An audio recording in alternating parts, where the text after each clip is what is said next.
Hold up. Did Taylor Swift just pick one country in all of Southeast Asia for her billion-dollar Eras tour? Yeah, she did. And if you think that's random, you're dead wrong. This decision just changed the entire music industry landscape in Asia forever, and I'm about to tell you exactly why this matters more than you think. Smash that subscribe button right now, because we're diving deep into the most calculated move in pop music history, and you do not want to miss what I'm about to reveal. Listen up. While every other Southeast Asian country was begging for Taylor Swift to grace their stages, Singapore locked down 6 nights at the National Stadium. Not one night, not 2, 6 consecutive nights. You think this happened by accident? Think again. Singapore didn't just win the Taylor Swift lottery, they played chess while everyone else was playing checkers. This city-state just became the unofficial music capital of Southeast Asia overnight. And here's the brutal truth about why. When Taylor Swift announced Singapore as her exclusive Southeast Asian stop, ticket sales didn't just break records, they obliterated them. We're talking about fans flying in from Thailand, Malaysia, Indonesia, the Philippines, Vietnam, spending thousands of dollars just for the chance to see her perform. Singapore's tourism board is probably laughing all the way to the bank right now. Hotel prices, through the roof. Restaurant bookings, completely sold out. Flight prices, don't even get me started. But here's what gets me fired up. This wasn't luck. This was pure strategic genius. Now let's talk about what's happening on that stage, because Taylor Swift isn't just performing. She's revolutionizing live music right before our eyes. Those acoustic mashups, they're not just pretty songs thrown together. They're calculated musical mathematics that create entirely new emotional experiences. When she blended tracks from different eras, she wasn't just playing hits. She was creating moments that will never be replicated. Think about it. You've got fans who discovered her through Shake It Off, sitting next to people who've been ride or die since her country days. These mashups bridge decades of fandom in real time. And if you're not subscribed yet, what are you even doing? Hit that button now. But let's get real about what the Singapore exclusivity really means. This isn't just about one concert series, this is about regional dominance and market control. Every other major Southeast Asian market got completely shut out. Bangkok? Nothing. Manila? Zilch. Jakarta? Not a chance. Kuala Lumpur? Keep dreaming. Singapore positioned themselves as the gateway to Southeast Asia, and Taylor Swift just validated that strategy in the most public way possible. They didn't just host a concert, they hosted a cultural event that redefined what it means to be a regional entertainment hub. Here's what separates this tour from every other mega production in music history. Swift is treating each night like a completely unique experience. Those acoustic segments aren't rehearsed to death. They're spontaneous. They're risky. They're alive. Most artists at her level play it safe. They stick to the set list. They minimize variables. Not Taylor Swift.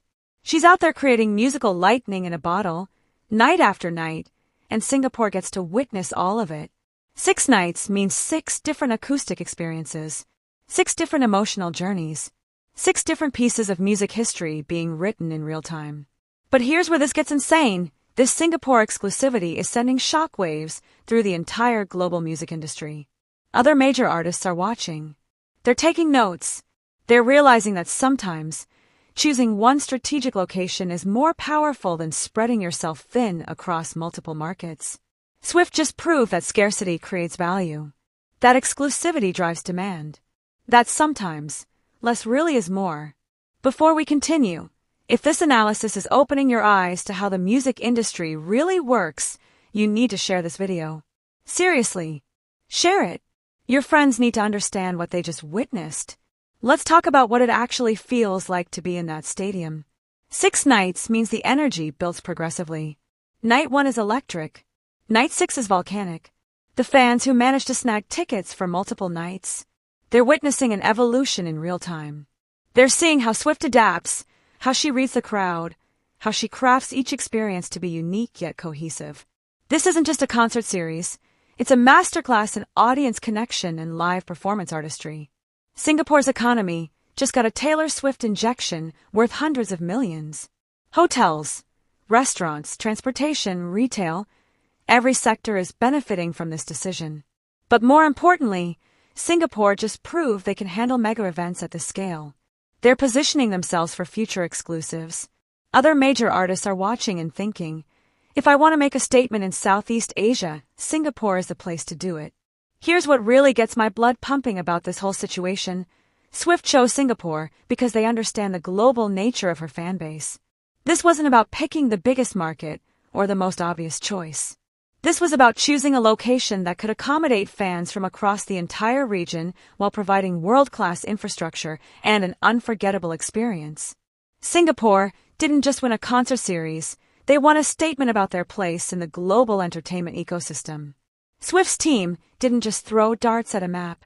They analyzed flight patterns, visa requirements, venue capabilities, technical infrastructure, and fan demographics across the entire region.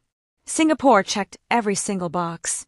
They offered seamless international connectivity, world-class venues, and a government that understands the value of major cultural events. And then there's the timing. 6 nights in Singapore, followed by a 2-month break before Paris? That's not random scheduling, that's brilliant pacing. Swift is using Singapore as her launching pad into the European leg. She's ending the Asian portion of the tour on the highest possible note, then giving herself time to reset before conquering Europe. Mark my words, what happened in Singapore will influence major touring decisions for years to come. Other artists will start thinking regionally rather than nationally. They'll prioritize strategic positioning over market size. Singapore just became the template for how to win exclusive major entertainment events in competitive regions. So here's my question for you. Do you think Taylor Swift made the right call choosing Singapore exclusively? Or should she have spread those shows across multiple Southeast Asian countries? Drop your thoughts in the comments below. And while you're down there, smash that like button if this breakdown opened your eyes to the strategic genius behind this decision. And if you haven't subscribed yet, what are you waiting for? We dive deep into the business and strategy behind major entertainment decisions every single week. You don't want to miss what's coming next. Singapore didn't just host a concert series, they hosted a masterclass in strategic positioning, cultural influence, and economic impact.